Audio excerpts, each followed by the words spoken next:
एक बार की बात है, एक घने जंगल में सभी जानवर खुशी खुशी रहते थे। उसी जंगल में एक शेर भी रहता था जिसका नाम था शेरू। शेरू बहुत ही ताकतवर और निडर था, लेकिन शेरू के मन में एक ही कमी थी कि वह उड़ नहीं सकता था। उसे लगता था कि अगर वह उड़ सकता तो और भी ताकतवर और महत्वपूर्ण हो जाता।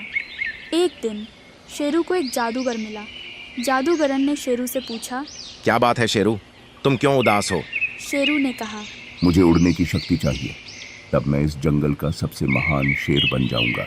जादूगर ने सोचा और कहा, ठीक है, मैं तुम्हें उड़ने की शक्ति दूंगा, लेकिन याद रखना, हर शक्ति के साथ एक जिम्मेदारी भी आती है। शेरू ने बिना सोचे समझे हाँ कर दी। जादूगर शेरू को एक सुनसान जगह पर ले जाता है। जादूगर ने अपने जादू से शेरू को पंख दे दिए। शेरू अब आधा शेर और आधा चिल दिख रहा था। शेरू बहुत खुश हुआ और तुरंत उड़ने लगा। वह आसमान में ऊंचा उड़ता और सभी जानवरों को दिखाता कि वह कितना ताकतवर हो गया है।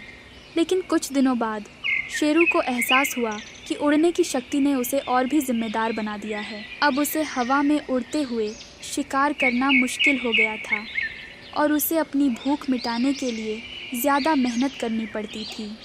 इसके अलावा जब वह उड़ता था तो छोटे जानवर डर जाते थे और जंगल में शांति भंग हो जाती थी। शेरू ने समझा कि उसकी असली ताकत उसकी ज़मीन पर दौड़ने और शिकार करने की क्षमता में ही है।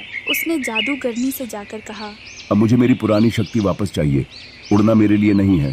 जादूगरनी ने शेरू की बात सुनी और उसकी पुरानी शक्ति वापस कर दी। शेरू ने राहत की सांस ली और अपनी पुरानी ज़िंदगी में वापस आ गया। उसने सीखा कि हर कोई अपने तरीके से ख़ास होता है और हमें अपनी क्षमताओं का सम्मान करना चाहिए। और इस तरह शेरू ने अपनी असली ताकत को पहचाना और जंगल में खुशी खुशी रहने लगा।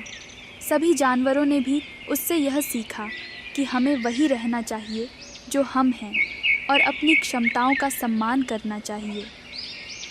तो फिर हमें इस कहानी से एक सीख मिले, हमें अपनी शक्तियों और कमज़ोरियों को स्वीकार करना चाहिए और दूसरों की तरह बनने की कोशिश नहीं करनी चाहिए।